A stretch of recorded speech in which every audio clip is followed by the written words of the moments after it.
So in the last parent-teacher meeting, I requested the parent with folded hands that I have no problem you watching TV. You are really tired, you need entertainment, you need relaxation, but every day you have a half an hour or 1 hour regular timing for the child to sit with his books. So I told them, whether you know writing or reading, you just ask the child, what has the teacher given you today?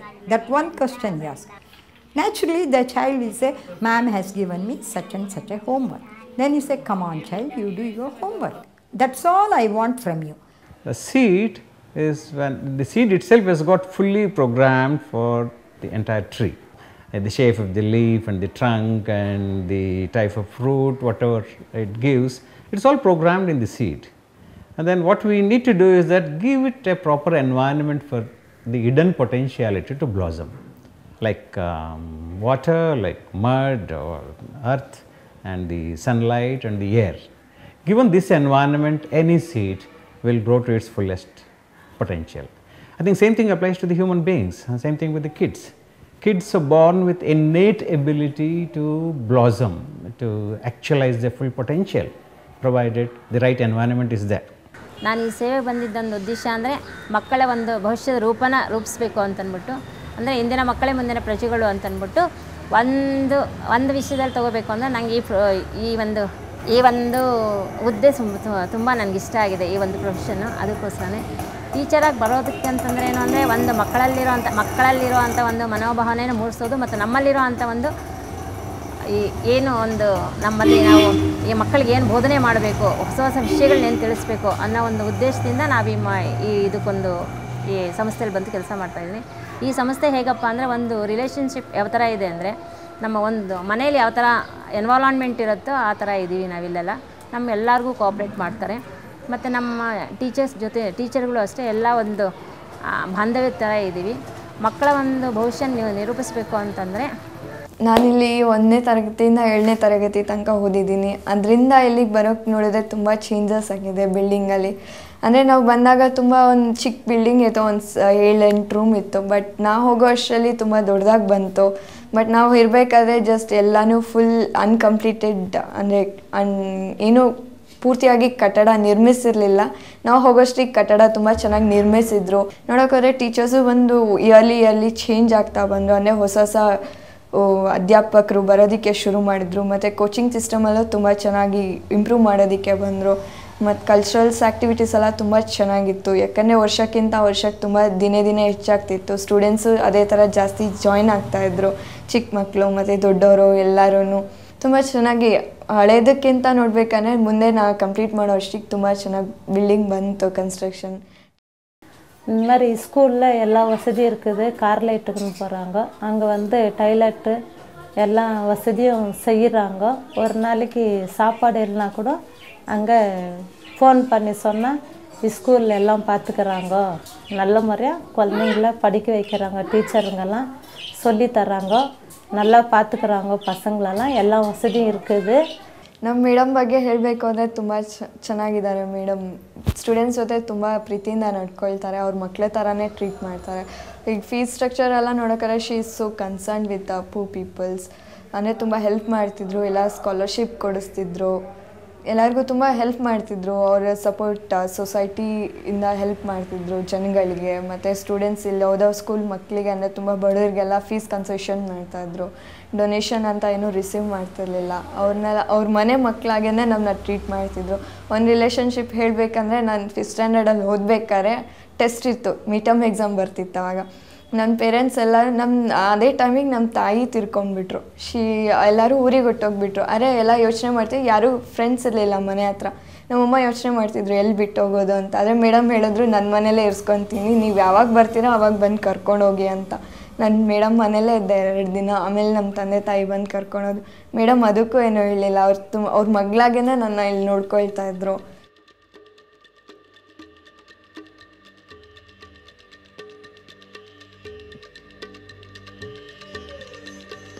So even after 5 years of schooling, child cannot recognize alphabets. So 5 years of education, and this is the status. Where will all these children go is the big question. they will definitely land up as child laborers, definitely land up as not well informed citizens of the country, so they're easily amenable to exploitation. ಮತ್ತು discipline ಅಂದರೆ ತುಂಬ ಶಿಸ್ತಿಂದ ನಡ್ಕೊಳ್ತಿದ್ವಿ with proper uniform, ಎಲ್ಲ ಜೊತೆ respect ಕೊಟ್ಟು ಮಾತಾಡೋದು, ಅಂದರೆ teachers ಜೊತೆ ತುಂಬ ರೆಸ್ಪೆಕ್ಟ್ ಮರ್ಯಾದೆ ಕೊಡೋದು ಎಲ್ಲರಿಗೂ. ನಾವು ಯೂನಿಫಾರ್ಮ್ಸ್ ಎಲ್ಲ ನೀಟಾಗಿ ಹಾಕ್ಕೊಂಡು ಬರೋದು, ನೈಲ್ಸ್ ಕಟ್ ಮಾಡ್ಕೊಂಡು ಬರೋದು, ಶೂಸ್, ಪಾಲಿಷಸ್, ಎವ್ರಿಥಿಂಗ್ ಇನ್ಕ್ಲೂಡೆಡ್. ಏನಾದರೂ ಒಂದು ಮಾಡ್ಕೊಂಡು ಬಂದಿಲ್ಲ ಅಂದರೆ ಅದಕ್ಕೊಂದು ಪನಿಷ್ಮೆಂಟ್ ಕೊಡ್ತಾಯಿದ್ವಿ ಮತ್ತು ನಾವು ತೊಗೊಳ್ತಾ ಇದ್ವಿ. ಈಗ ಅದನ್ನೆಲ್ಲ ನಮ್ಮ ಲೈಫಲ್ಲಿ ತುಂಬ ಇಂಪ್ರೂವ್ಡ್ ಅಂತ ಬರ್ತಿದೆ, ಯಾಕಂದರೆ ನಾವು ಸ್ಟಡಿ ಮಾಡ್ತಾ ಲೈಫಲ್ಲಿ ಹೇಗಿರಬೇಕು ಅನ್ನೋ ಒಂದು ಭಾವನೆ ಬಂದಾಗ ಅದನ್ನೆಲ್ಲ ನಮಗೆ ಇಲ್ಲಿಂದ ಓದ್ಕೊಂಡೋಗಿ ನಮಗೆ ಮುಂದೆ ಬಂದೇ ಬರುತ್ತೆ. ಈಗ ನಮ್ಮಲ್ಲಿ ಓದಿದ ಮಕ್ಕಳು ನಮ್ಮಲ್ಲಿ ಮುಂದೆ ಹೋಗಿ ಹೈಯರ್ ಸ್ಟಡೀಸ್ ಮುಗಿಸಿ ಒಂದು ಬೆಟರ್ ಇದು ಸಿಚುವೇಶನಲ್ಲಿ ನಾವು ನೋಡಿದಾಗ ನಮಗೆ ತುಂಬ ಖುಷಿ ಆಗುತ್ತೆ. ಅವ್ರ ಸ್ಟ್ಯಾಂಡರ್ಡ್ ಆಫ್ ಲಿವಿಂಗು ಅದೆಲ್ಲ ಇಂಪ್ರೂವ್ ಆಗಿ. ಇನ್ನೊಬ್ಬರು ಕವಿತಾ ಬ್ಯಾಚಲ್ಲೇ ಹರಣಿ ಅಂತ ಒಬ್ಳಿದ್ಲು, now she is working in Infosys. ಅದನ್ನೆಲ್ಲ ನೋಡಿದಾಗ ನಮಗೆ ನಿಜವಾಗ್ಲೂ ತುಂಬ ಖುಷಿ ಆಗುತ್ತೆ. ನಮ್ಮ ಹುಡುಗರು ಇಷ್ಟು ಬೆಟರ್ ಆಪರ್ಚುನಿಟಿ ಸಿಕ್ತಲ್ಲ ನಮ್ಮ ಮಕ್ಕಳಿಗೆ ಅಂತ ಹೇಳಿ ಐ ಫೀಲ್ வெரி ஹாப்பி. படிக்க வைக்கிறாங்க, அது டாக்டருக்கு படிக்கணுன்ட்டு சொல்லுது. அது வித்யாநேத்தை ஸ்கூலில் யாருன்னா உதவி பண்ணி படிக்க வச்சா கடவுள் புண்ணியம். அது போதும், ஒன்று நல்ல முறையாக படித்தா போதும். ಯಾಕೆಂದರೆ ಎಜುಕೇಷನ್ನು ನಮ್ಮ ಏರಿಯಾದಲ್ಲಿ ಸ್ಕೂಲ್ಸೇ ಇರಲಿಲ್ಲ. ಹಾಗಾಗಿ ನಾವು ಏನಾದರೂ ಮಾಡಿ ಎಜುಕೇಷನ್ ಡೆವಲಪ್ ಮಾಡಬೇಕು ಅಂತ ಹೇಳಿಬಿಟ್ಟು ಇಬ್ಬರು ನಾವು ಎಮ್.ಎಡ್ ಮಾಡಿರೋದ್ರಿಂದ ಸ್ಕೂಲ್ ಓಪನ್ ಮಾಡಿದ್ವಿ. ಸ್ಕೂಲ್ ಓಪನ್ ಮಾಡಲಿಕ್ಕೆ ಮೇಯ್ನು ನಮಗೆ ಜಾಗ ಬೇಕಾಗಿತ್ತು. ಜಾಗ ನಮ್ಮ ಮನೆಯವರಿಂದ ಸಿಕ್ಕಿದಾಗ really we feel very happy. And also my brother constructed ground floor and give it to us.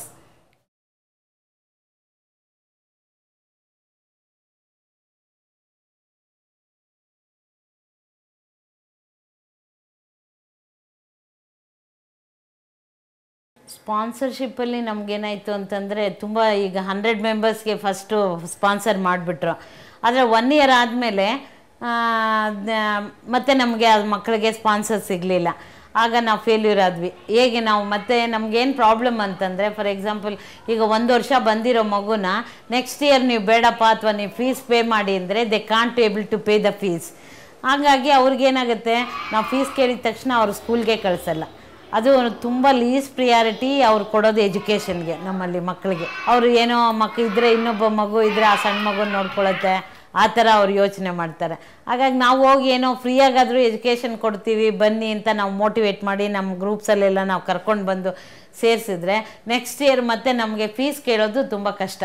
1 ಇಯರ್ಗೆ ಸ್ಪಾನ್ಸರ್ ಸಿಕ್ಕಿರುತ್ತೆ, next year again it may drop. Most of the children, they go back home to empty houses. That is really one thing I feel very sorry for the children. No?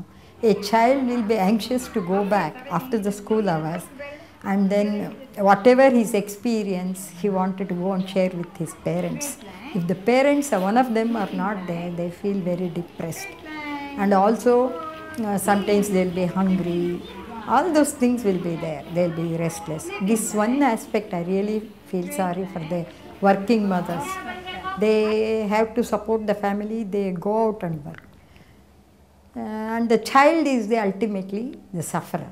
ಈಗ ಗ್ರೂಪ್ಸಲ್ಲೂ ಈಗ ಸುಮಾರು ನಾವು ಪೇರೆಂಟ್ಸಿಗೆ support ಮಾಡ್ತಾ ಇದ್ದೀವಿ. ಪೇರೆಂಟ್ಸ್ಗೆ self help group ಮಾಡಿ, self help ಗ್ರೂಪಿಂದ ಅವ್ರು ಏನಾದರೂ income generation ಬರೋ ಥರ ಮಾಡಿ, ಅವರಿಗೆ ಸೆಲ್ಫ್ ಸಸ್ಟೈನ್ ಆಗೋ ಥರ ಮಾಡಿ ಮಕ್ಕಳಿಗೆ ಸಪೋರ್ಟ್ ಅದರಿಂದ ಅವರು ಮಕ್ಕಳನ್ನ ಎಜುಕೇಷನ್ಗೆ ಹೆಚ್ಚಿಗೆ ಕಾನ್ಸಂಟ್ರೇಷನ್ ಮಾಡೋ ಹಾಗೆ ಮಾಡ್ತಾಯಿದ್ದೀವಿ. ಈಗ ಟ್ರಾನ್ಸ್ಪೋರ್ಟ್ ಅಂತ ಬರುವಾಗ ಅದನ್ನು ನಾವು ಮಕ್ಕಳಿಗೆ ಪೂರ್ಣ ಕೊಡೋಕ್ಕಾಗಲಿಲ್ಲ. ಈಗ ಒಂದು ಸಣ್ಣ ವೆಹಿಕಲಲ್ಲಿ ಸಣ್ಣ ವಾಹನ ಮಾರುತಿ ಓಮಿನಿ ಇದರಲ್ಲೇ 30 ಮಕ್ಕಳನ್ನು ಕರ್ಕೊಂಡು ಬರ್ತಾಯಿದ್ದೀವಿ. 2 ಟ್ರಿಪ್ ಹೊಡಿತಾ ಇದ್ದೀವಿ. ಅದನ್ನು ಒಂದು ನಾವು ಮಾಡಬೇಕು. ಅದು ನಮಗೆ ಮನಸ್ಸಲ್ಲಿದೆ. ಈ ಮಕ್ಕಳ ಮನಸ್ಸು ಚೆನ್ನಾಗಿದ್ದರೆ ಇದನ್ನು ನಾವು ಕೊಡಬೇಕಾದ್ರೆ ಖಂಡಿತ ಆಗ್ತದೆ. ಇದು ಎಲ್ಲೋ ಆಗುತ್ತೆ. ಇಲ್ಲಿವರೆಗೆ ಅದನ್ನು ನಾವು ಸಾಧನೆ ಮಾಡೋಕ್ಕೆ ಆಗಲಿಲ್ಲ. ಅದು ಸ್ವಲ್ಪ ನಮಗೆ ಇನ್ನೂ ಅಸಂತೃಪ್ತಿ ತರ್ತಾ ಇದೆ. ತೃಪ್ತಿಕರವಾಗಿಲ್ಲ ಟ್ರಾನ್ಸ್ಪೋರ್ಟ್. ಇದನ್ನು ನಮಗೆ ಒಂದು 15 ಡೇಸ್ 20 ಡೇಸ್ ಆ ಥರ ಬಂದು ಹೋಗ್ತಾ ಇದ್ದಾರೆ. ಅವ್ರು ಬಂದಾಗ ಇನ್ನೂ ಒಂಚೂರು ಲಾಂಗ್ ರನ್ನಲ್ಲಿ ತುಂಬ ಇದ್ದಾಗ 1 ಮಂತ್ 2 ಮಂತ್ಸ್ ಇದ್ದರೆ ಹೆಚ್ಚಿಗೆ ಎಫೆಕ್ಟ್ ஆಗುತ್ತೆ ಅಂತ ஐ ஃபீல். அப்படின்னு நான் இருந்தேன். அதே மாதிரியே கடவுள் எனக்கு அவங்கவுங்களையும் கொஞ்சம் கொஞ்சம் அனுபவப்படுத்தி Nagaraj sir Sushila madam, Dhanalakshmi miss, Geetha miss இவங்கெல்லாம் வந்து இங்கே மீட்டிங்லாம் பண்ணி நாங்கள் மீட்டிங்களுக்கெலாம் கூப்பிட்டாங்க. நாங்கள் போனோம், அங்கே பேசி அனுபவப்படுத்தி எங்கள் 5வது பொண்ணை நான் இங்கிலீஷ் மீடியம் படிக்க வைக்கணும்னு எனக்கு ஆசை. எல்லா பசங்களும் படிக்க வச்சுக்கிறாங்க, நம்ம 5 பேரையும் கனடாவிலே போட்டுமே, நம்மளுக்கு எந்த வசதி இல்லையே, எப்படி படிக்க வைக்கிறதுன்னு இருந்தேன். இவங்கெல்லாம் வந்து சொல்லி எனக்கு அனுபவப்படுத்தி ஸ்கூலு வித்தியான் கேட்டனில் ஸ்கூலில் எங்கள் பொண்ணு சேர்த்தேன். நல்லா படிக்குது. அவங்களால அனுபவம் தெரிஞ்சுது. அங்கங்கே எங்கள் பசங்க 5 பேருமே எங்கே மீட்டிங் கூப்பிட்றாங்க, டான்ஸுக்கு கூப்பிட்றாங்க, எல்லாத்துக்கும் அனுப்பி விடுவேன். எங்கள் பசங்க நல்லா படிக்குது. அதுக்கு பெரிய ஸ்கூலாக ஆகும். 10 பசங்க நான் ஒரே பிள்ளைய அனுப்பி விட்டுருந்தேன். ஃபஸ்ட்டு எங்கள் பொண்ணு தான் அனுப்பி விட்டுருந்தேன். அப்புறம் 10 பேராட்டம் சேர்ந்தாங்க. இன்னும் பெருசாக ஸ்கூல் ஆகணும்னு நான் கேட்குறேன். இன்னும் அது மாதிரி 10 பேருக்கு ஹெல்ப்பு பண்ணணும். வித்தியான் கேட்டன்லேருந்து இவங்கெல்லாம் வந்து ஹெல்ப் பண்ணுறாங்க ஏழை பசங்களுக்கு. அதனால தான் எங்களுக்கு அந்த ஸ்கூல் பற்றி தெரியும். அவங்களுக்கெல்லாம் ரொம்ப நன்றி நான் சொல்கிறேன்.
ನಾವೊಬ್ಬರೇ ಅಲ್ಲ, ನಮ್ಮ ಸುತ್ತಲೂ ಜನ ಇದ್ದಾರೆ.